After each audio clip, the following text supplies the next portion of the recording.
Hello, everybody, and welcome to another episode of Little Prince. Today, we have a really fascinating guest on with us. She is an editor, she is an author, she is a reviewer and fixer of every spelling mistake out there. Her name, Shavonne Clarke. Thank you so much for being with us today, Shavonne. Hi, Shavonne. Hey, thank you so much for having me. I'm honored. We're so Yes. excited to have you. For everybody out there, Shavonne is the magic behind a lot of books, including mine. She makes them shine for sure. She does, absolutely. And before we get into the episode, we would like to give a shout out to guys, it's not Ghost. Not I'm Ghost, sorry. not today. It's not Ghost today. I have Rainstorm in Guava Strawberry. JV, Y- what do you have? You sound so formal, Tyler. I have Rise, something, Fuel, Energy. Sunny I don't know. Delight. Sunny D, because I'm a kid at heart. We're trying something Perfect. different today. No, that was That a was a good perfect one. pop. That Shavonne, was. what are you drinking? Um, I'm drinking Propel electrolyte water out of a Fleece Navidad cup. I love it. The Christmas spirit. Are you no? I was gonna ask, are you are you ready? It's, mid-August. Are you thinking October, Halloween, Thanksgiving? Are you a fall girly? I am a full girly, yeah. Yeah. Even though the cup is Christmas. Well, I mean, to me, it's all the same. Once you hit like September, it's all Christmas Burr at this months. point. Yep. I Yeah. can Yep. see that, yeah, because you slide through the rest of the year. That is I so can't even true. believe where we are in this year. I feel like the first couple of months felt like they were never ending, and Yep. suddenly we're here. And now it's our birthday month next month, It JV. is. When's your birthday, Siobhan? October 15th. That's probably part of the love of fall. Yeah. So is Yeah. that still Libra? Yeah. Oh, see, I'm a Libra too. Are you? I When are am. you? September 29th. Oh, okay. Yeah, that's why we get along so well. It At, must at, be, Yeah. yeah. at least I think we're getting along well. Yeah. Well, I This mean, is where I you feel find like I out. know you and that I definitely get along with you in the way we've communicated so far. So, Yes, I agree. I feel very, very comfortable. And it's so hard. Okay.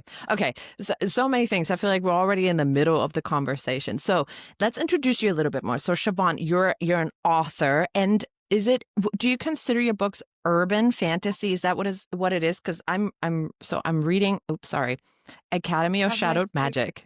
But that's not your only book. yeah, yeah. So I would say urban fantasy, so far, what I've written, it broadly falls under that. Although, obviously that's academy, which is like kind of a subgenre of fantasy. And I guess you could say it falls under urban fantasy because Y- when the Yeah. book starts out, she is just, living in the normal world. And then all of this is behind the scenes, all of this magic, which is a And hallmark. so Clementine, she's sassy. I like her. I like her a lot. I'm glad to hear that. I, And I feel like I would see why she resonates with you. yeah, I'm like, oh, she gives me Veda vibes. Yes. Yeah.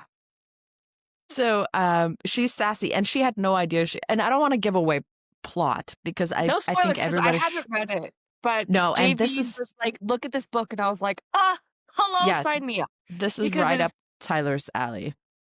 yes, anything. Honestly, I looked at it and I was like, okay, Sabrina the Teenage Witch. Okay, I'm here for it. You're Yeah. gonna love them. Based on, I was listening to some of your other podcasts and based on some of the books you brought up, I feel like it might be up your alley. 100% already on my TBR. So Yeah, that it happened. doesn't have enough trauma, Siobhan. We need some more trauma. Not, not everything needs trauma. Just I give like me just trauma. feel good. I Yeah. I also feel like that's a reason we resonate. Because that is a hallmark of my books and my series. And of course, I've read all three of yours. So Have you now?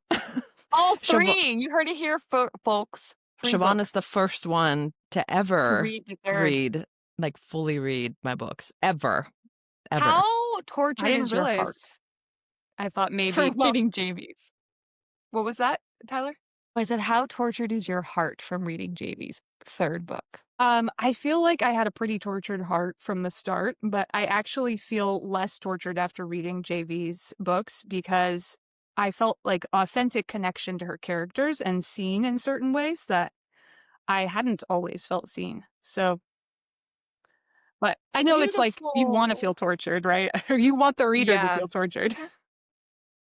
she does Yeah, it I well. do. I think book 3 is definitely gonna accomplish that. I say that with every book, but book 3, there is a scene in there that even when I read it, I start getting all emotional. So Hmm. I hope it resonates with my readers.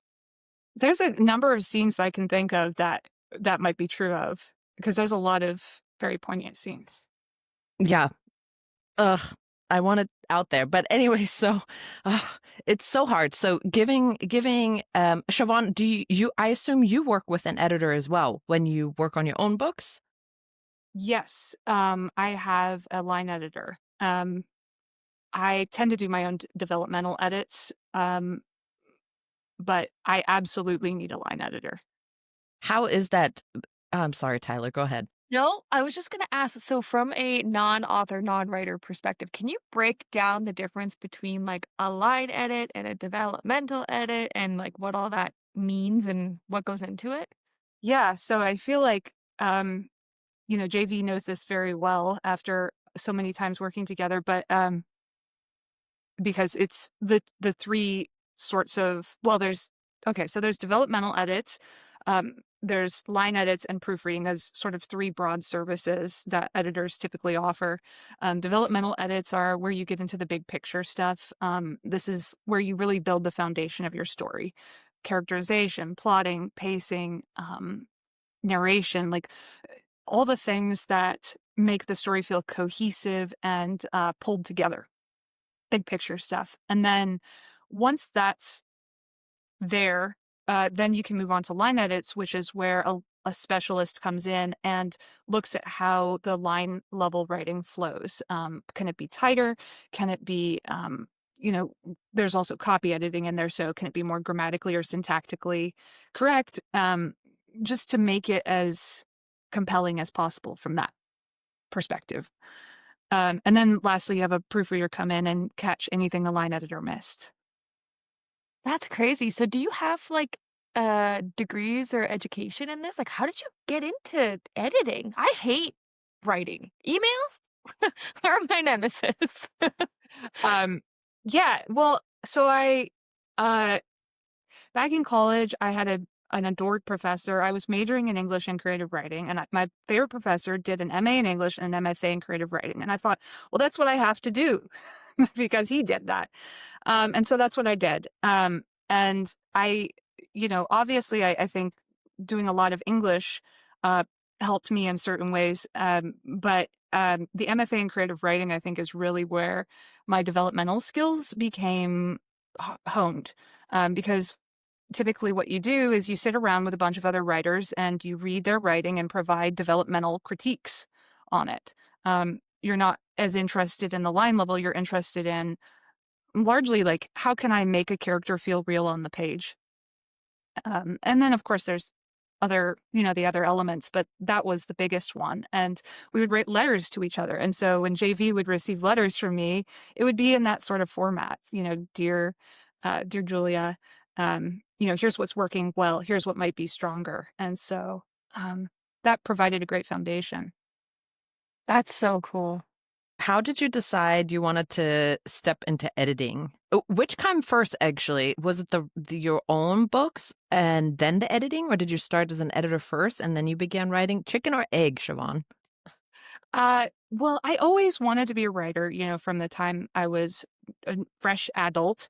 Um, but I wasn't really sure about how to go about that because when you are studying writing in school, they pretty much just want you to go the trad pup route. That's the only way they Yeah, conceive of it. yeah. Um, and but then, self-publishing became bigger, and I in 2014 started writing erotica shorts because I was always kind of entrepreneurial when I was a younger adult. And so did that, but I didn't find those very compelling to write. And so I got into the corporate world and stopped writing for a while. Ugh, and then they suck the life out of you. Yeah, I got very Yep, jaded yep, yep. by that. And then I went back to writing, tried to start indie writing in 2017 because I had quit my job. And I didn't really like, I understood things from the perspective of literary writing in the trad pub world, but I didn't really understand indie writing. And because that's like its own entire thing. And so I started doing that, but sort of ham-fistedly, not in terms of the writing, but in terms of packaging and just understanding the market. Um, and I had quit my job, and I was like, well, I'm not bringing in any money at this point, and what skills do I have to offer? And I would love to sort of stay in the realm of the indie writer. And so I started offering myself as an editor. Yeah.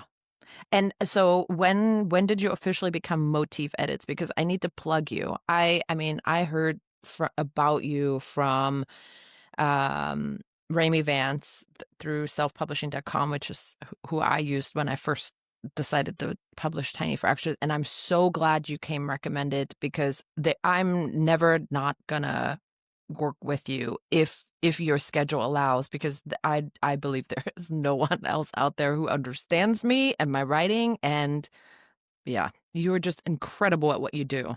Thank you so much. I feel like, part of what allows me to do well is when I work with great writers who are open to feedback, and who also are focused on growth. And yeah, I just feel like it's a good fit too. And I'm so happy to hear that. Um, so what was your question? I don't even I don't even remember. Can we play back the transcript? Tyler, did you pay attention? What was my question? You asked, "How did you come about Motif?" Oh Like, when yeah. did Motif Oh, come about? Yes. So when did you actually start it? well, I started editing in 2018, but I was edits by Shavonne, and then eventually I started bringing on other editors onto the team, and I didn't feel it was appropriate to call myself that. So I made I changed the name to Motif. I guess it was 2021 or 2022. So you've been doing it for a while, and so it's Motif Edits with an F. Yeah, And how many people are on your team, Siobhan? I think there's about 5 of us. Well, maybe 5 or 6. So of every specialty. No, sorry. So you There's 6 total, but then a couple of every specialty. Sorry, So Tyler. you Oh, have a that's really cool. so you have a I was just gonna couple say, doing developmentals, and then a couple doing line edits, and a couple doing proofs, right? Okay, yeah, that makes sense. Yeah, so you do for me at least, because personal experience, but you do my developmental edits, which is awesome, but also painful. And you do my line edits, which is less painful because I am very wordy. And I love how I look at your line edits. I'm like, wow, how was she able to, you know, narrow that down to 3 words and it took me 2 sentences. I love doing that because you probably notice your writing becomes so much punchier. Um, Absolutely. and Yeah. I just love when you can bring that out in people's writing. And I've noticed Yeah. your reading grow as well. Yeah, I was going to ask you about that. So when you work with authors repeatedly, do you see growth? Do you see their writing change? Is that something that you're aware of? Some of them, yeah. Some are not as focused on growth as a writer. So they're just more focused on production, like getting the book out. But then with other writers, that's a priority for them. And so I do see that more often. I'm sure that's exciting. It is. It is Maybe. always. It's very exciting. I think that's one of the reasons I take satisfaction from being an editor is watching somebody grow as a writer and as a person through working together. Yeah. I can't think of anything that is more fulfilling than helping someone else become stronger at the thing they're trying to do. Yeah, that makes sense. How do you I how do you just love find her. She's amazing. Like, I she's know. also literary, she's so well spoken, I like, know. it's just it's There you so go. When I was listening to you, I was thinking, "Oh my gosh, they are so well spoken," when I was oh, listening. We don't think that at all. I'm the editor. Tyler's the editor. I just do I'm stuff just and I joking. make everybody else make it look pretty. Siobhan, how do you find that? I'm so sorry, Tyler. I feel like I'm No, hijacking this entire thing, but how do you no, find I just time? had one question. I just wanted to go back to when she was explaining, um, understanding traditional editing and stuff like that. And as somebody who's learning about these two different worlds, because I'm just a bookstagrammer, I just read books and like books and comment and talk about books, right? But learning the differences and the ins and outs of reading or the difference between traditional and indie, is it because indie has like no borders? Like, really, an indie can write whatever they want. They don't have to meet specific, like, things within their book as much as they have to with traditional? Is that why you found it just a little bit more challenging? Because people's free will can just reign in a book. Challenging to grasp, like, writing indie?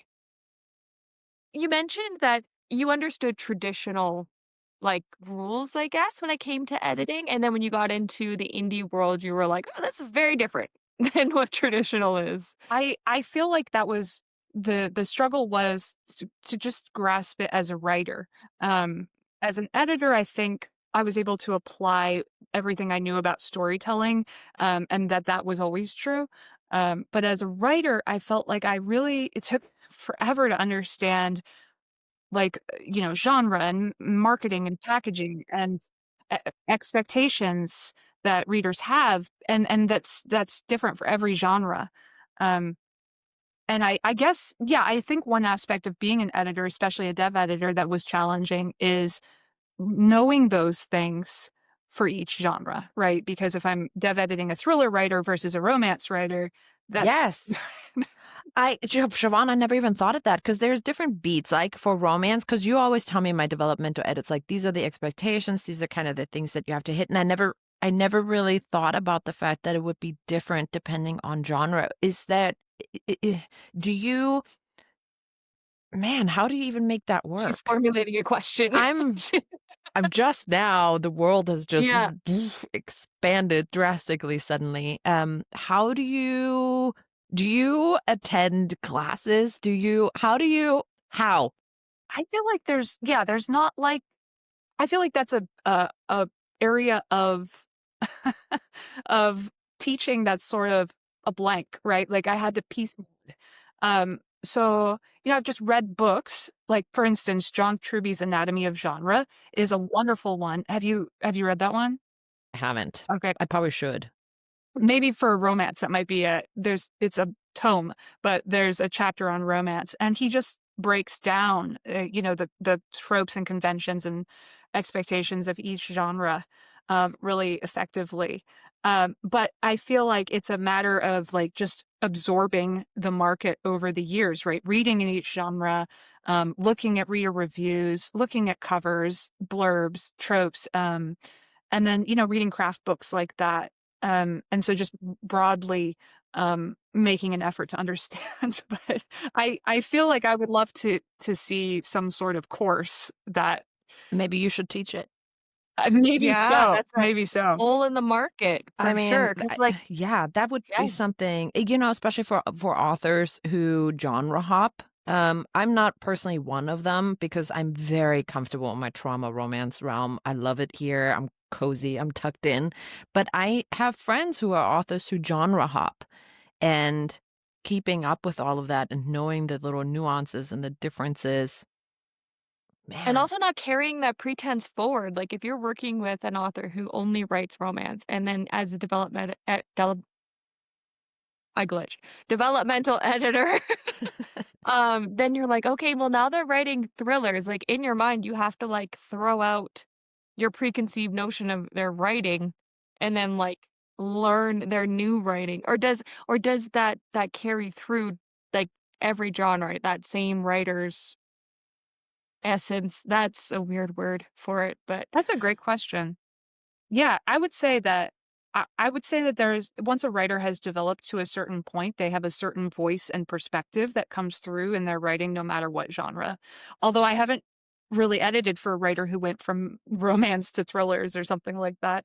But I would say that's my thesis there, is that that Yeah. would be true.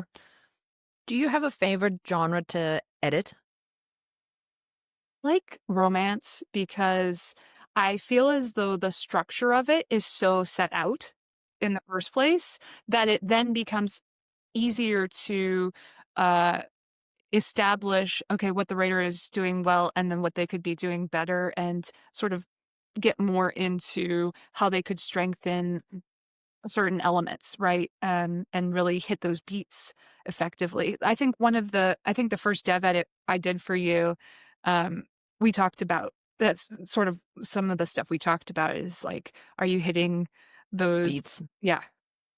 It was definitely a learning curve. I mean, I didn't study writing in school. I went to law school. So, Well, but that's definitely, yeah, we don't talk about that. We, so this is my passion. If I could do this full time, I would write my books full time because it gives me life. But I remember working with you. First of all, getting developmental feedback is always so nerve-wracking. Sending my manuscripts to you, it's like, here's my baby. Now tear it apart. But you're very gentle at it. I mean, you're great at providing constructive criticism. I never feel like I got torn apart. It's really, I always feel as though you're really trying to make it better and elevate it. So it's really, really helpful. But it can be really overwhelming, especially because I write pretty long books. So I remember, I think the very first developmental edit was several pages long, and then working through that when you've already have a full manuscript, and then, maybe making some pretty substantial changes and then being able to carry it throughout the rest of the story, make those appropriate changes. So I love chunking with you, by the way. yeah. What Well, is so I will say chunking? that I feel like I had less feedback for you as we went on in the series, because you got stronger, and you knew your Yeah. characters better. Um, Thank you. but, but I do feel like I could see where chunking, which is, I don't know, Tyler, if she's talked at all about this process that we went through, but basically she would send me a section and I would provide feedback, and then she would send me another section. And so we did that for, I guess, 4 months, maybe. Yeah, I think I sent you my first ones in April or so, and I felt that was really helpful. So rather than what I would do prior to, and I understand, Shavonne, that's how you do it most of the time, is you get a full manuscript, a full draft from an author, and then you read through the whole manuscript and you provide your feedback. Versus what Shavonne and I did this last go around is I would send her small chunks of the book because it was less overwhelming that way. And then when Shavonne had feedback for me, I could incorporate that feedback going forward as I write rather than having to backtrack and rewrite everything, which was so helpful. Very glad to hear that. I wasn't Yeah. sure because I'd never done that way before. Yeah. I thought it was extremely helpful. If you are open to it, I would love to work that way always. Absolutely, yeah. I mean, I feel like Perfect. it worked out really well for us. I would say I think it did. if it's book 1 in a series, that might be a little more challenging because book Yes. 3, a lot was already in place. Yeah. Yeah. You kind of knew the characters already and the backstory and all that. Yeah. I think for this next one, I'm definitely going to send you the full manuscript because it's a book one. So, anyways, we don't. We don't need to make business deals right now. Are you working on a new book right now for yourself? Yeah, I have a book coming out at the end of October. It's the first in series of a romantasy. Ooh! Can you I know tell you us all about it? like some romantasy. I've seen that on Tyler's shelf. She loves romantasy. So now you're I gonna have to. love So that. can you give a okay? Do you have it like ready for pre-order, or is it not quite there yet? It should be ready at the end of September. Right now, I'm still in edits, self edits, um, but it's going to be fae courts and political intrigue and a character with lots of trauma. Yes, I love trauma. And it's a romantasy. Okay, so That's something that's missing in the romantasy genre. There's not I mean, there is trauma, but I don't think that there's, like, deep-rooted human feeling trauma. Well, There's, like go ahead. go ahead. No, you go ahead. I would like to actually hear what the rest of what you're gonna say. Well, me too. Um, the thought has kind of dissipated, but as I'm saying it, I'm, like, trying to think 'cause, in the last month or, like, the last 16 days, I've read 3 fantasy romance type books, and the trauma is light, and maybe it's just maybe I'm reading adult or young adult books or something along those lines, but I don't find that like, with JV's books, there's a certain trauma that, like, is so deep-rooted and human. And sometimes in romantasy, that trauma, because it's fiction maybe, it doesn't feel as impactful as something I mean, JV's where am I going with this? JV's is also fiction, but for some reason, you feel it, like it's you're going through it. But with romantasy, you kind of don't get that. Yeah, well, I would say, with if I had just what pops to mind first is JV's stories is stripping away a lot of what is necessary in romantasy, right? With world building. Um, Mhm, there's like so many different things that where they're trying to layer on in addition. And so you're writing, things that are some of the hardest writing is 2 people in a room just talking, just mhm. in a kitchen, for instance, and that's so much of what you're doing, right? But it allows you don't have to do that world building, and you can get more into their interiority, what's going on with them personally, as opposed to, well, there's vampires over here, and there's kings, and I'm so excited. Can you tell us a little bit about Yes, your romantasy? Like a little bit without give us the author the thing where you have to synopsis, whatever boil it's it called in the down back. without giving away the whole plot. Good luck with that. Is always the worst part for me. so I was inspired by Attack on Titan, the anime, as a starting point. It's like, Such a good show. oh, okay, great. I feel like it's not always something people have seen. So, but essentially, my main character lives in this like sort of besieged, high-walled kingdom. She's a guard. Um, she's a young woman who is she's the only woman who got into the guard, and she stands on the wall at night. And there's monsters roaming outside their kingdom, and they also have this curse where it rains acid every day. And so they can't really grow anything. Their kingdom is very bare. And Wow. so this is her life. And one of her first nights as a guard, she thinks she sees something beyond the walls, and that swiftly leads into the main story. It sounds so good. It sounds can I have it now? It Do sounds you so do you use like arc readers and all of that stuff? So Or do you not? yeah, so in the past I have done ARC readers, and I am leaning into that even more now. Like I have someone helping me with ARC management and doing NetGalley for the first time. Uh, Oof. have you Yep. done that one? you're gonna get a lot of requests. Oh, really? Lots of net. Everyone signs up for everything and then goes, "Oh shit, everything is come ready at the same time." Okay, I haven't done it before. I've never used NetGalley. I've never, but I have friends that are like, "I signed up for like 30 books, and guess what? I got approved for all of them." And I was like, "Well, you did that to yourself." And then I guess you have to read what you sign up for on there, or else your Yeah. profile gets dinged. I think Yeah, so. exactly. Yeah. Okay. Okay.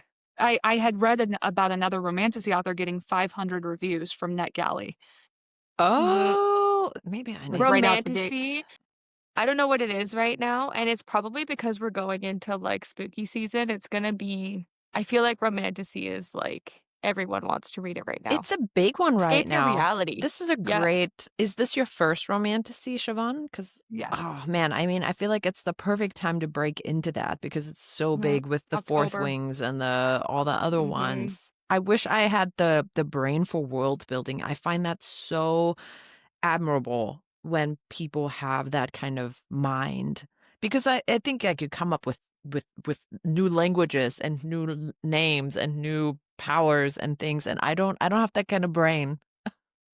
It's so I fascinating. My sort of basic belief or theory is that you can train yourself to do a lot of things if you like. Um, Yeah. so it's just a matter of what you want in my mind. Maybe I need to practice that because my husband, he was big into Dungeons and Dragons and League of Legends and all of that, and he's like, "Oh, babe, come play a big campaign." I'm like, I don't have any fantasy." So that's fair. I mean, what you do is beautiful. So do more of that. Thank Mhm. you. Maybe one day. But, you told me I should write a story for Veda, so that's where my brain is hung up right now. I'm like, "Oh my god, what's this girl gonna go through?" One thing I have wanted to ask you for so long is, have you seen Euphoria? I never seen it. Isn't it an HBO show with Zendaya? Yes. Yes, The I've and never that's the one that I told you that your freaking book gives vibes of, I've 100%. never seen it, so it sounds like I should. Because I think, Siobhan, in for book 2, you mentioned that Veda gave you vibes of one of the characters in Euphoria, right? Yes. I think her name's Maddie. I need to check it out then. Is Maddie the one that plays Zendaya? No, that's She's her friend, right? Rue. Um, Rue, yeah. Maddie is originally she's dating the very tall guy. Um, and she's just got this spiciest personality. And Veda's got that. it I think once if you watch it, you'll be amazed by yeah, the Maddie I vibes. But I I would need to love check to it out. see a Beta book.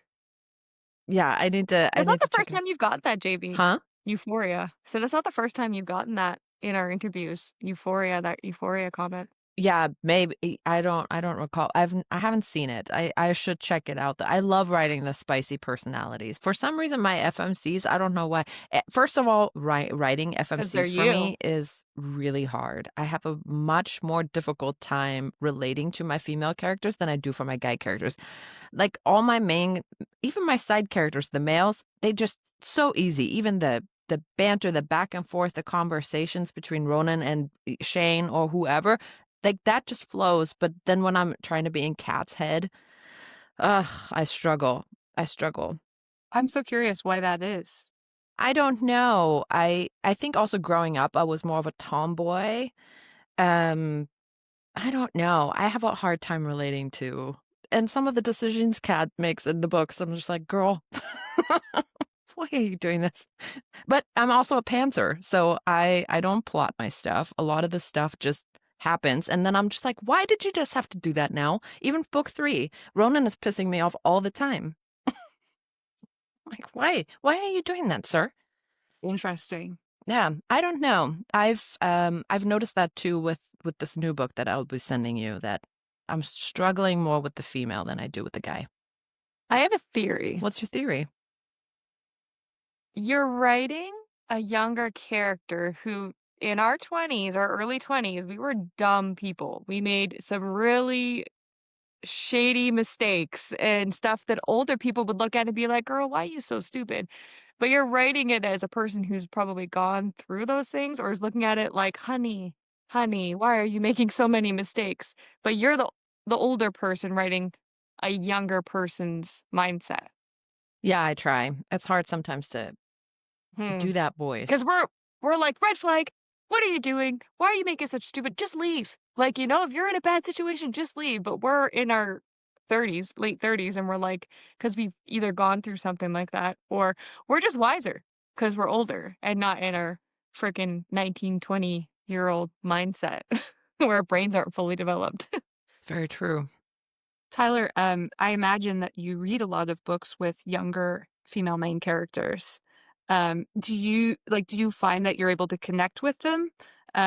Or does it just depend on the author? That is a great question. Um, I am drawn to more young adult type fantasy books, and I don't know if it's because I relate to them because 'cause I'm 36, so I'm not a young spring chicken like I used to be. Sure you But are. maybe it's but maybe it's like I just like being in that mindset, I guess, because now my life is so I'm a mom. I'm a newish mom, have a house, have a husband, all that stuff. So it's kind of like living vicariously through them in a life that isn't my own. So maybe that's why I enjoy the younger female characters because I'm like, man, if I was 20, I'd be doing this. You know, I'd be having so much fun. I'd be so free. Like, I saw a girl, this is so not related, but she just moved into her first apartment and she literally only has a bed. And that's the only furniture she brought with her. And I was like, you know how many trucks it took to move all of my stuff that I've consumed over the years into a house? You know how nice it would be to move into a house with a single bed and you just buy furniture as you go? Like, just the just the stuff like that. I don't know. I Grass don't is know if that always answers your greener. question. Yeah. Yeah. I think it's just because my life is so different than what it was when I was younger. Because I was wild when I was younger. She was. Yeah, Were you wild? there's something about being a fresh adult and sort of more of a blank slate in so many ways.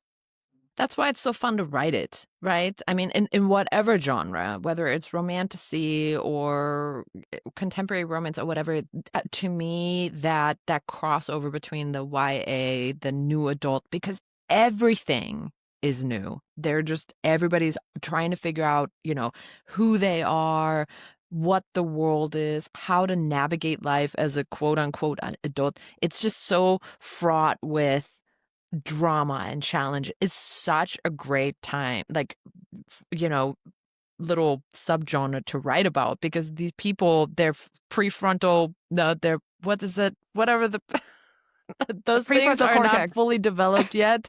I keep wanting to say Yeah. prefrontal cortex, but that's not it. Is it not Yeah. it? Is it? Okay, good. Yeah, yeah. So it's so those dumb decisions, right? It's like, oh yeah, no, we know where this originates from. It's because you're not fully there yet, but you think you are, and the world expects you to act a certain way, but you, 'Cause you hit an age and you're an adult. yeah, So and just everybody's like, oh, uh, and you look like one, you act like one, you do adultish things, but mhm. really, like, you have no business acting like a. It's such a fun period to write about, I think. Also, I mean, your books are very high tension, very high stakes, and that's how it feels when you're that age, right? Everything Yeah, is drama. and that's perfect. Even the Yeah. even the not so big things are big things Mhm. or they feel big. Yeah, I agree. Okay, I need to know though, how do you manage your day, Siobhan? Editing, because I know you have a busy schedule. I mean, you book authors out months in advance, right? And then how do you find time to write and just be Siobhan and do all the things? That's a yeah, that's a so that's sort of shifted over the years. For a long time, I was a workaholic, and I would just work 7 days a week. Um, and then last year, I had to shift my priorities because I got sick. Uh-huh. Um, and I actually stopped writing last year and I just sort of like just did edits, because I was dealing with illness. Um, No. and and also I think that was very helpful in a way, right? Because for so long I had just sort of ignored being a human who exists in a body.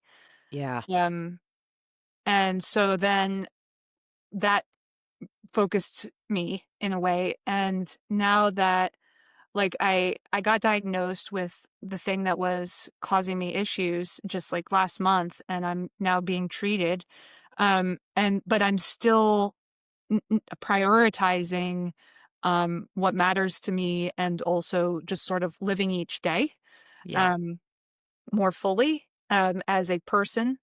um so I would say I think I have a much better life balance. And part of why I'm booking so far out now is because I'm not taking on four manuscripts, working on four manuscripts at a time.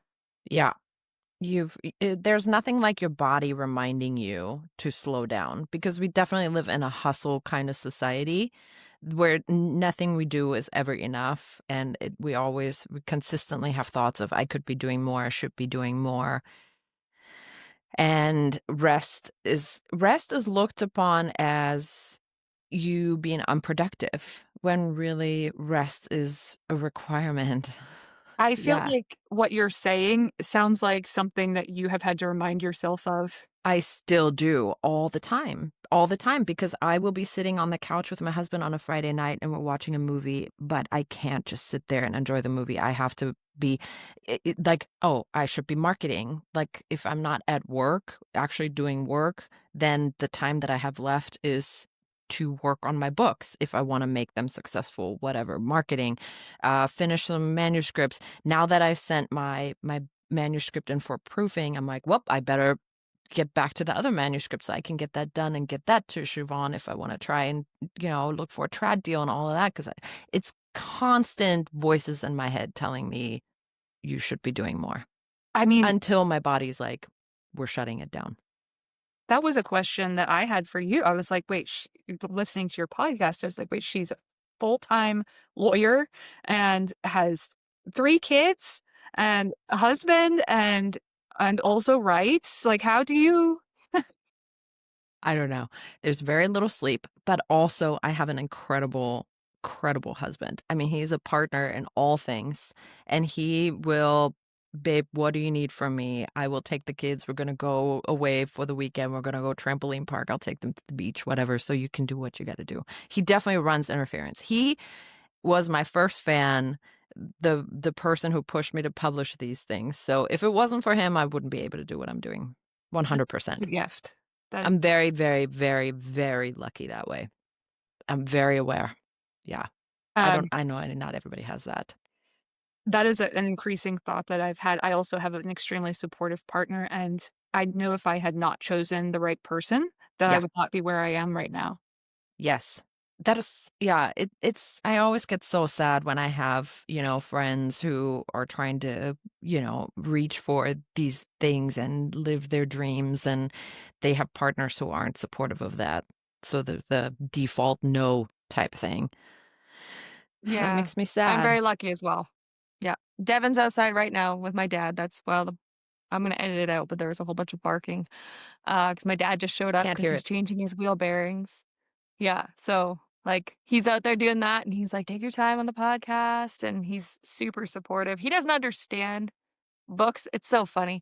He was like, "Do you wanna just go to the bookstore and, like, look at books?" I was like, "Who the f goes to the bookstore to look To at look at books books. and not leave with books?" He's like, "Me, every time I go It's into a money. bookstore." And I'm like, "What do you mean?" We're just 2 completely different people. But going back to the learning to rest, that is as a mom, a 16-month-old boy, um, I've had to learn to prioritize either future Tyler or current Tyler, and that looks like future Tyler needs some self-care, so I'll do the dishes. I'll tidy up the house. Current Tyler needs some self-care. Everything gets left and I go sit and read or take a nap. Yeah. And I balance every other day is like a future Tyler, current Tyler type situation because I very much my whole life been I wouldn't say a workaholic, but JV and I have many conversations about all the different ideas I have, and different things that I've done. I've worked probably like 20 different jobs in totally different areas, sectors, and I've had businesses and, all that stuff. And my brain is constantly creating and the podcast now, my Bookstagram, like I have I have a lot of stuff going on and sometimes you just run until you burn out and that's what I've had to learn because especially with working full time. I work from home full time. I'm a full-time daycare. And balancing all that, I'm like, "You know what? I need to learn to take care of current Tyler because if I can't take care of current Tyler, how am I gonna take care of future Tyler?" Yep. So Yep. it's hard for me to, like, put a pin in it and be like, "You just need to relax." Well, it's not just that, right? It's also, as a society, as a woman in general, but also as a mother, you are sort of the default caregiver of for Mhm. everyone's needs, right?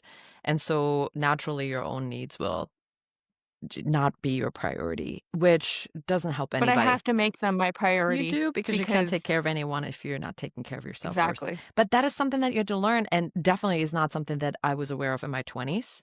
Wasn't aware of that in Nope. my 30s. Definitely went all the way till burnout, to severe depression just in 21. Wow, we're going deep, guys.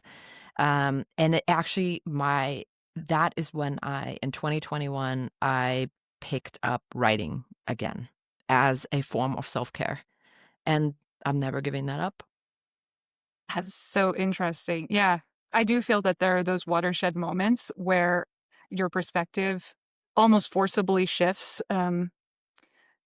So yeah, I can Yeah. understand that. Yeah, and I mean, a big health issue, I think, will do that for me. It was my mom passing away in 2020, and then just, the world gestures wildly. So, yeah, you gotta take care of yourself. So, how many manuscripts are you editing right now at a time? Not mine, I try to keep it just to 2 at a time. 2 at a time. And do you do both developmentals, or does it, like, vary on what you do at any given time? Typically, I try to do just developmental. I mean, you're an exception, because back when we started working together, I was also doing more line edits. But nowadays, I feel that, you know, th it's better to try to just stick to doing that for the most part. Of course, I'll always line edit for you if you as long as you want, but Yes, forever. I feel like you know my voice so well. If somebody else tried to, do my line edits now, I'd be like, that's not me anymore. I Yeah. totally get that. Yeah, I mean, and you want to maintain your voice, and part of that when you hire a line editor is them maintaining the way that they have brought your voice out. I want to know, Siobhan, I know Ooh. you had a question, Tyler, but I have to ask this.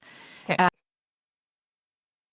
And now oh, no. So for people looking to find an editor, because there are all kinds of people out there who read a ton of books and say, "Oh, I'm well read. I could totally be an editor." And I don't think that that's true. Like, I've read a ton of books, I write books, but I know for a fact I could never ever ever be an editor.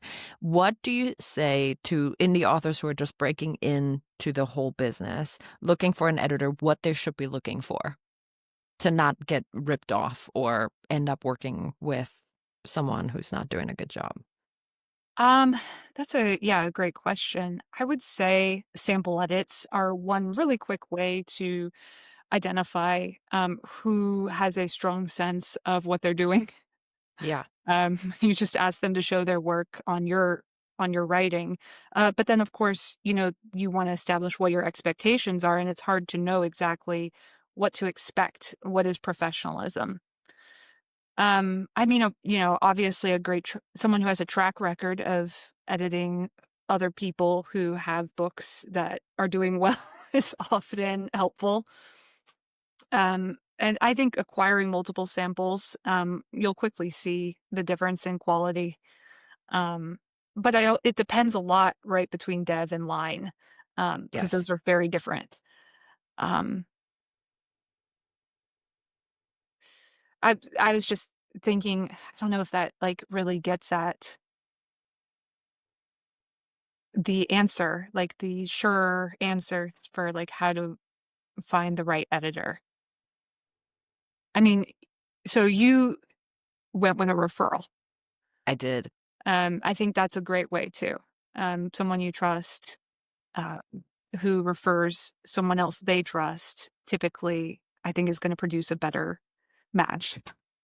Yeah, I would agree with that. I think referrals are a really good starting point.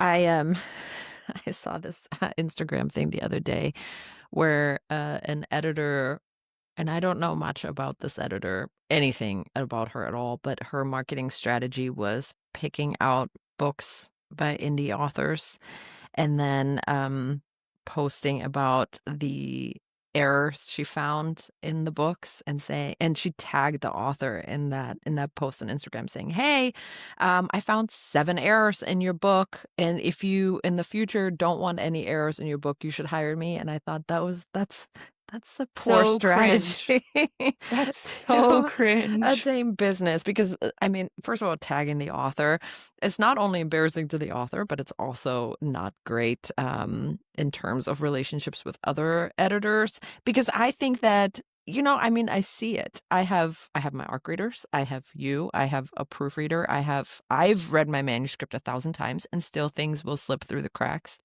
Still there be one or I read a book, I just am I reading a book? I'm reading a book or I read a book, and there's one typo in it, and it was just a differentiation between he and her, and that's only one keystroke, and that went through as a traditional publisher, that went through all of the I editors, see it all of the and developers, tried to. everything, and it still went through, you know? We're human. Yeah, We're not using AI to write books, right? Or edit books or look at books, so I totally that's I hate that. Who I don't, I mean, it's one it thing didn't to, go well. like, do it and message them personally and just say, "Hey, I was reading your book, really enjoyed it. Couple things I noticed. If you're looking for an editor or something in the future, hit me up."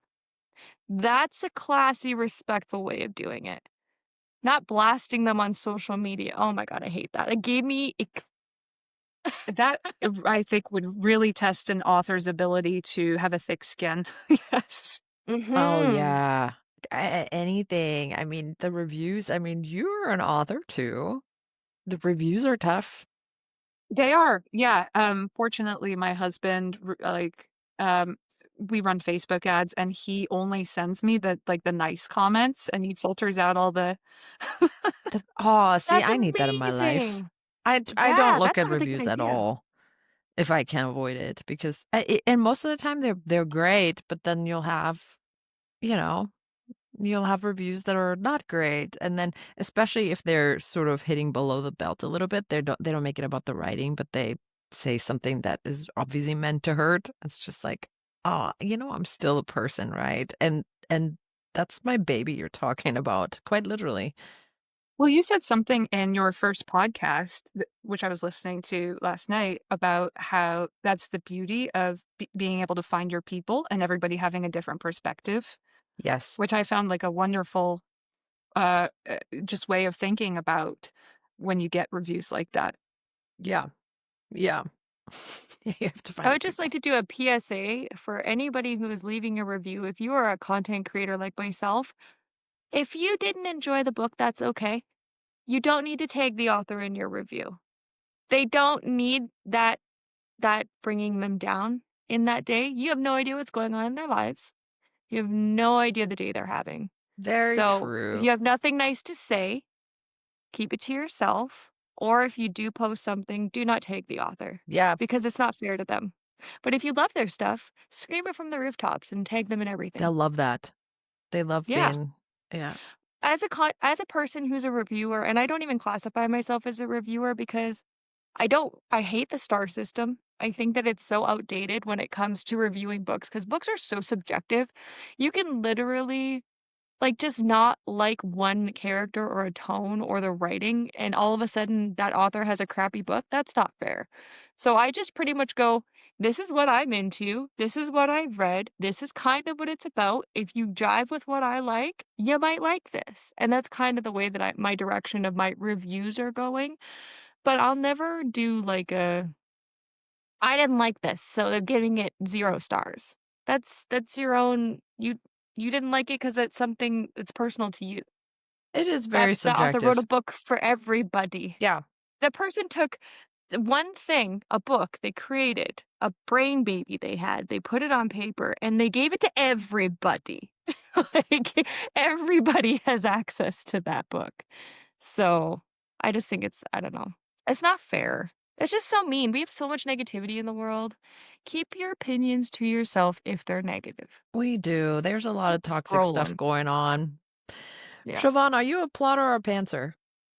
Um, I would say mixture. I generally have a sense, like a broad sense of where I like major things I want to hit. So like this 6 book series, I know broadly speaking where it'll go. I think Stephen King described driving by his headlights, but having a sense of the ending with his. Yeah. Um, Oh, interesting. Okay. and I think that's how I do it. And it's I think it works out pretty well for me, because I don't veer too far off course. Yeah, that's good. Your characters aren't just like, nope, we're not doing that. We're going another route. Mine do that. Um, but I do have great admiration for hardcore, plotters, like, I believe that's Brandon Sanderson. I think he's a hardcore plotter, and he's incredibly prolific. I think it enables you to be more prolific sometimes. He's set in his field too. He does his science fiction very well.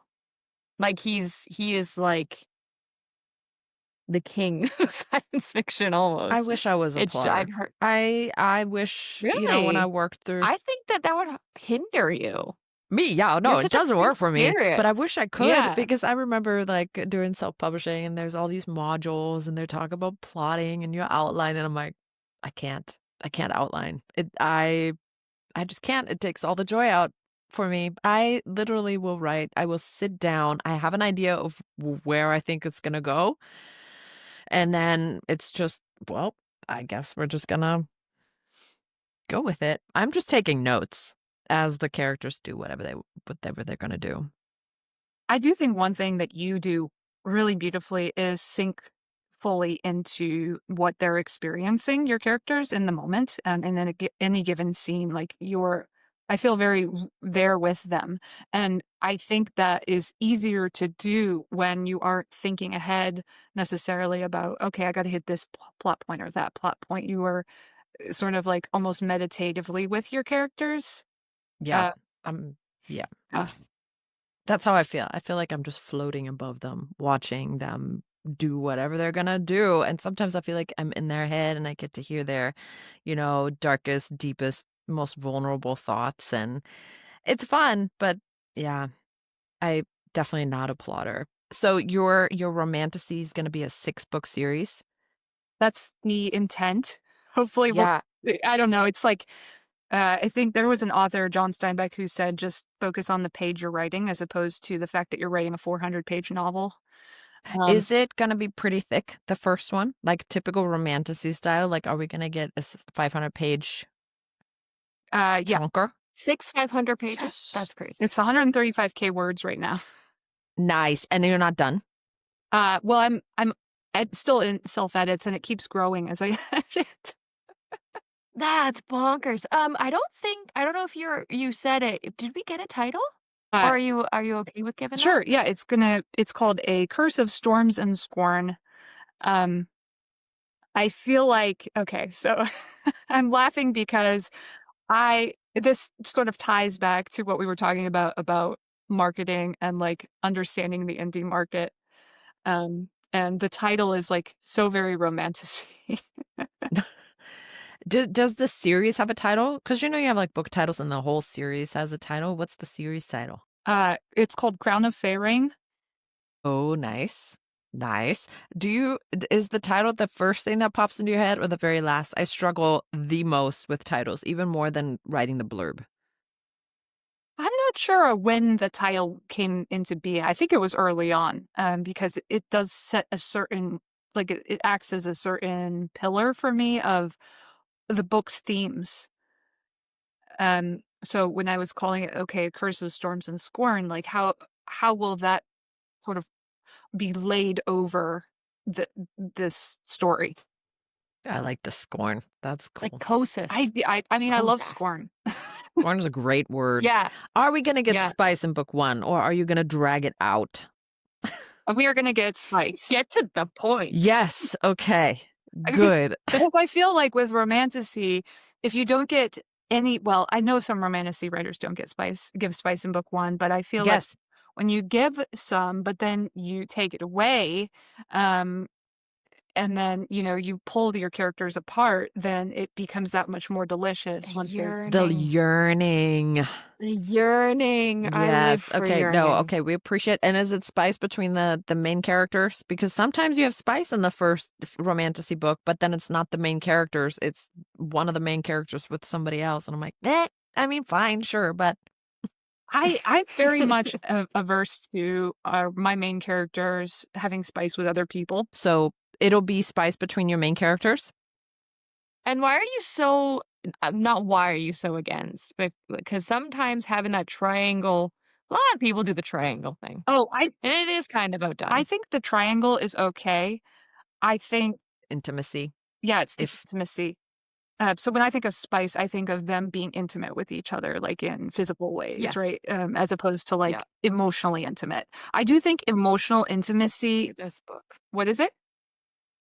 Allie Hazelwood Deep Is that End. a triangle? I'm like, this is not a triangle, but this a spicy. Very spicy. In the beginning, it's like, if you don't like BDSM and stuff, you're not gonna like this. Well, that's interesting. I haven't read Ellie It's Hazelwood yet. good. I started it yesterday, and Tyler's I have flying this through much it. left. Yeah. she's such a fast reader. I don't know how she does it. It's the pacing, dude. She not to segue from what you were talking about, and I'm so sorry for interrupting, but Allie Hazelwood, you pick up her book, and it's like an hour, and you're like, I'm 35 chapters in. Still wouldn't Like, be me. not realistically, but in your brain, you're like, you've been sitting there for like 5 hours, but you're like, it's it's like Devin says, it's like reading a scroll. Like, it's just continuous, and you're just so in it that you don't even realize how much you're reading. But I was up until midnight 30 last night, so Wow. Okay. yeah, Now bad you've idea. completely sold me on reading Ellie Hazelwood. Oh, all of them, and they're all spice, and, like, Bride was so good, and there was, like, stuff in there that my virgin eyes as a relatively new reader was like, "What is nodding and what is happening?" And but it was really good. You have to pick it up, Siobhan. But so She's got a lot. we have She's to. got a movie coming out, They Allie all Hazelwood. do, which I'm so glad that That's we have theoretically. more Book, book-based movies. movies, because for a while there I Yes. feel like the movie industry was kind of getting away It was from. all things that were made, like Nike, Facebook, Bitcoin. Like, it was all just, like, movies about how businesses were Well, made, that and realistically, or a comics. lot of the focus, I think the main audience that a lot of the movies lately have been focused toward were men. I think there was much less romance, rom-com type stuff out there. It was a lot of action, which is great. It's entertaining, but I sometimes want to go and see a romantic comedy or a romantasy or something. So I'm loving the fact that a lot of TV shows and a lot more movies are book adaptations. But I want to hear why you are so adverse to there being spice between once the and I'm assuming that is for you once the meet cute has happened, right? And Yeah. there's feelings have developed.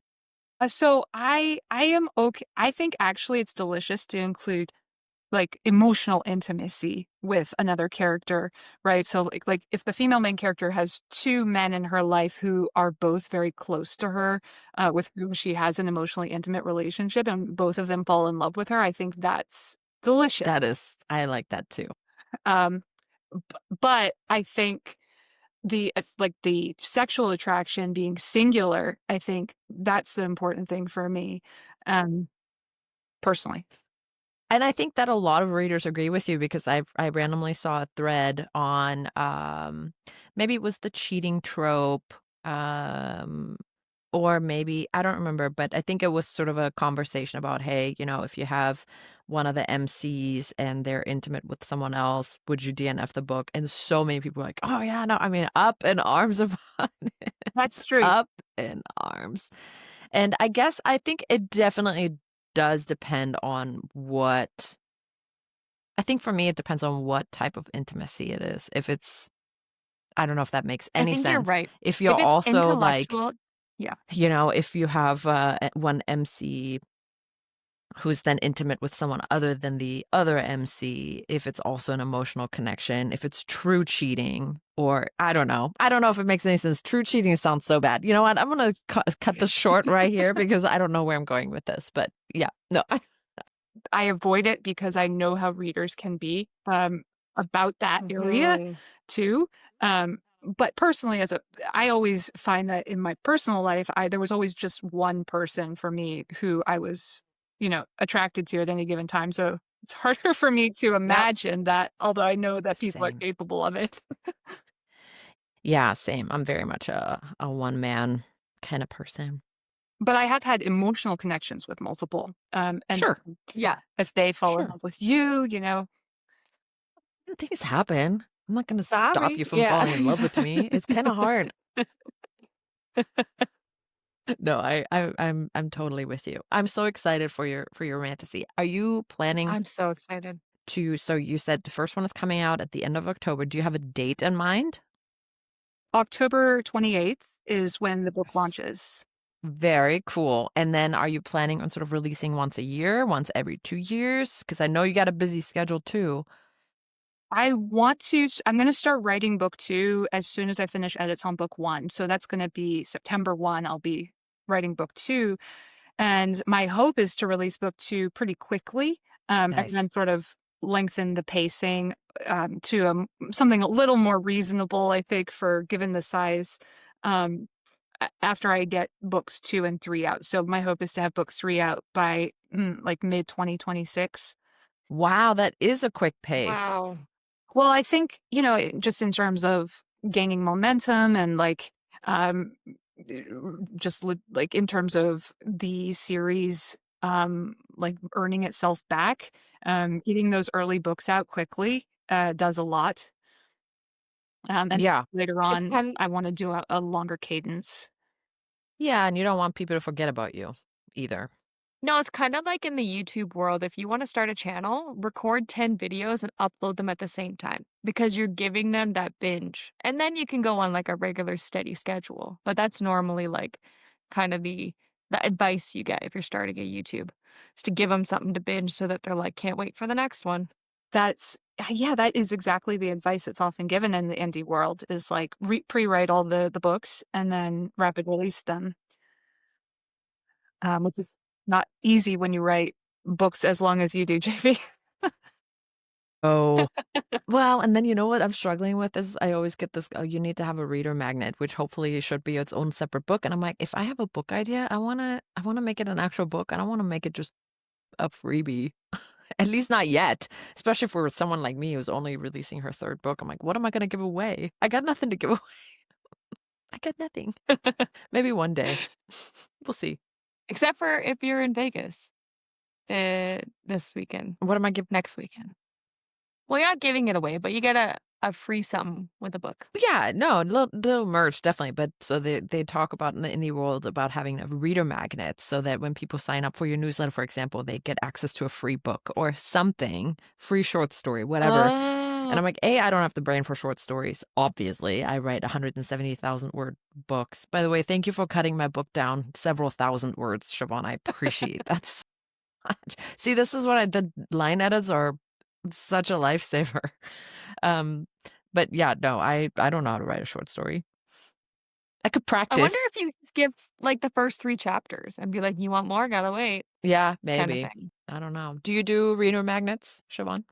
Yeah, I have one. It's a short reader magnet, like 5,000 words. Uh, but ultimately, my intent in the long run is to offer something more substantial than that. But I'm glad to hear it's not just me because you have several books out. yeah, So I'm good to wait a little bit before I write some random book I think to give away. one of the things that's very, very true in this world is like sort of trying to tackle one thing at a time because there's about 10,000 things that you're supposed to be doing. um, Mm. as long as you're writing really good stories and packaging them in ways that readers recognize what genre you're writing and think, I want to read that, I think you're well on your way.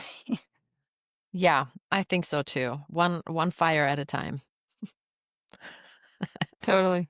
I was gonna ask, is Motif doing your edits, or do you have another company that's doing your edits? I have a line editor who's on my team who I know her work so well. I love her. And so I was just like, will you edit my books? Oh, that's Yeah. awesome. That's really That's cool. awesome. And you said you You get that, like, instant feedback too, right? Like, you don't have yeah. to, like, really wait. Well, so she takes 3 weeks. So I just pass my book off. Oh, And okay. then 3 weeks later, she comes back with magic. Magic. That's how I always look It's at it really too. I'm cool. like, magic. Wow. I'm So glad- snappy now. So snappy. You mean I didn't have to describe how he puts the laundry in the washer? Over description. I know. I don't know. I have such a tendency. Like, I need to Sometimes describe, it's that mental block where you're like, I don't really know where this is going, so I'm just gonna describe him doing laundry for like a paragraph, and then maybe something else will come to me. but I swear that is why you all think you're in the story because you get those little details. Because True. sometimes I'll read It a is book true. and then I'll sometimes be like, wait, how did they just get there? Why didn't I get the info on how they got from point A to point B? They're just suddenly there, but I want to know what happened in between. But maybe that's just my brain. I think no, you really placed readers inside your world in very specific ways. So it would be easy for them to feel like talking heads, but I don't think that really happens with you. Good. Yeah. No, I feel like a fly on the wall. Like I'm there. Like I'm like this fictional also other friend that's not mentioned in the book, Yeah. but I I exist. want to be That's in that exactly friend how I group. feel reading her books. Yeah. My Yeah. husband, when he first heard about it, he's like, man, isn't it weird that I'm jealous of your main character? Because I want that friend group. I'm like, I want that friend group too. I've been wanting to ask you for so long where you got the understanding of people and life to be able to write this way. Well, trauma. I Right. mean, my main It just I understand. slice of life, folks. I We think write what that we in this know. day and age, we've all, especially if you grew up in the 80s and 90s, we've all gone through some trauma. Yeah, I think we Whether all have it's, our stuff there. yeah, But I I think mean, yeah. So I assume you went to well, I won't press too deep, but I just assume that therapy? therapy. Not as much as I probably should have. The writing of the books is very cathartic. cathartic. Very Yeah, I was cathartic. gonna say. Your Yeah, because understanding of it all is just so great. It's wonderful. thank you. I appreciate it. Which is probably why I can't write romantasy because I'm like, I don't understand it. I don't understand how you write dragons. It doesn't have to be But dragons. dragons are so Romantasy cool. isn't Are you just gonna have dragon dragons in rider. your romantasy? I hadn't planned on it, um, but I do feel they are very cool. So maybe They are very. Are you gonna have any other mythical creatures? So fae. uh, Yeah. Fae, yeah. So far, it's only Fae. But you have a request for dragons? No, I'm just whatever. Quest for like a cougar type mythical Like a creature big that they ride on cat the back to of. ride. Yeah, like a big I would cat. like to Why does it see always have something. to be a I dragon? would like to Like a see something. Pegasus, but like Pegasus. a, Yes, yes. I would love but those. not a horse, Ooh. but like something like a panther. Or It's like do those all black but flying has really cool eagles? What are they eyes. called? Not the flying eagles. Those horse eagle things. I think it's Whatever. Chimera. Yeah, something like that. What am I thinking? I don't remember, but Are you talking? something. Okay, so I just think like dragons are cool, don't get me wrong, but they're not the only cool mythical There are creature so out there. many. And you could totally come up with your own. Like I personally, I don't want a dragon. One probably has giant poops. Like it's it's a massive beast. It also spits fire. I just want a cuddly, really big cat. Kind of like not Jafar. What's the name of the cat from Aladdin? The real big tiger guy, but if he had wings and like cool eyes. you actually are shaping my ideas right now. I think you should have something cool Yay! flying. Yeah, Well, but like a there cool are cat. like gods of each court, each Fae court, and so there's like a stag for the fall court, and so I could easily have like a Pegasus or like a Chimera for one of the other courts. That would be so Yeah, cool. And that they all have their different, like, kind of like the Harry Potter, the they're house different colors and the mythical Yeah, beasts, symbols, and they all have their different flying things. That would be really cool. and all the animals, all the mythical beasts have the eyes of the color of their Yeah, like courts or that's a I whatever. great love that. idea.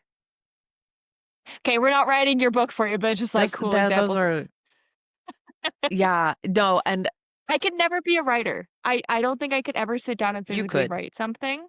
I don't think so. I think that I don't know. I'm really good at like giving ideas, but not every idea is great, you know? So I have to, like, rein myself in. I've been told from my boss, like, "Not every idea you have is gold, Tyler." And I'm like, to me it is. That's To me, it's Thanos. the best idea I've ever Thanos heard." always comes up with he has really big input in my books, and but I don't know if I know we talked about this before, but Ben Affleck and Matt Damon gave an interview once, and they were talking about how, in working on their movies together and stuff, they are very much like a million bad ideas and one good one, but you have to be open to communicating those ideas until you find that one good one and be respectful to each other, with a million bad ones because that you want to be able to find that one good one. So he will randomly come and say, "Babe, what do you think about this?" I'm like, "No, Ben, we're not doing that." So we are Ben Afflecking it. That's how we call it. That's so So cool. that's what, and Tyler does it all the time. She'll randomly be like, "Hey, what do you think about this and this?" So yeah, I just have too many creative ideas in my brain, but I don't think I could ever sit down and, like, put it as on a reader, I'm sure paper. it would be cool to see that reflected in an author's book too. It's like, Yeah. that was my Yeah. idea. I I mean, love that. Tyler, if one of your, like, cats appeared in my books, I feel like you've given me that permission, right? I feel like I would pass out literally for 3 days I straight think if you you, were I like think I was like, "Oh my god, it's literally exactly what it's a I flying imagined." tiger. Yes, I think you have that permission. Panther. Yeah, has to be all black or like I don't So know, flying panther. a midnight blue or something Ooh, like that. I don't know, just a really big like one of cat. those shiny blacks that is like bluish hue in the sunlight or Yeah, something. like a trends yeah, like, depending on where you look at it. My husband okay, we gotta wrap this up here quick because 'cause we've got another guest coming in like 10 minutes, but, my husband's a painter, he paints cars, like, he restores old cars and stuff like that, and there's always this black that they use where it's almost like holographic, like, depending on the sun or the shade, it's a different color, but it's actually black. I don't know. Can't remember what it's called, but that's All right. very cool. I'm getting too excited. We need to step. We do. I don't want to, but I think we have to wrap it up. Yeah, we do. It's an hour and 30 minutes though, and this is gonna be an incredible episode. I'm actually so excited. Oh, well, I'm very happy to hear that. Yeah, I've loved talking to y'all. This was so good. Siobhan, so Tyler, do your little outro thing. Totally. I don't know if you've ever seen Hot Ones, where they kind of pass the mic to the guest or the cameras to the guest, and they kind of shout out where you can buy their stuff or what they have upcoming. So I'm gonna do my little outro here. I hate to do it, Siobhan, but we got to wrap this up. But I've had such an incredible time talking to you. So enlightening, so cool to know what you do, and so excited for your next book to come out in October. Before we let you go, the mic is yours. Let the people know what you got going on in your And where life. we can find you. Yeah, so I have a first in series romantasy coming out October 28th. It's called A Curse of Storms and Scorn. The pre-order will be going up and it'll be going out to ARC readers October 1st. And so that's something that I'll be offering the sign up for then for anyone who's interested. And you can find me at SWclarke. My books are sold on Amazon. And you can also find me on Facebook and Instagram. And SW Clarke. hopefully soon TikTok. I'm gonna try. Good luck. It's another beast. So on Instagram, are you also under SW Clarke? Yes. And it's Clark with an E at the end, right? All right, perfect. Hunting you down. Check out all of her other books. I can only imagine with the amazing editor and dev and line editor that she is, that her books are just fucking top tier. They're awesome. And to answer your question, if any of my ideas pop up in your book, 100%, you have all of my permissions to do that. This is now public record, so Yep. Okay. All you right. can Well, go. I really think that will happen, Tyler. So exciting. Thank you, Siobhan, for everything and for Yes, being our thank you. guest today. It was so good to talk. And would love to have you back if you're down and we haven't scared Yes. you away. Yeah. I mean, I'm not scared at all. Yeah, I'm gonna come back. Awesome. Y'all again. But I know I'll be in touch with you, Perfect. JV, absolutely, in the near future. Very, very soon. Very Yeah. soon. Awesome. Well, you have a great rest of your day, You Siobhan, too. and we'll talk later. Okay. Bye. Bye. Bye.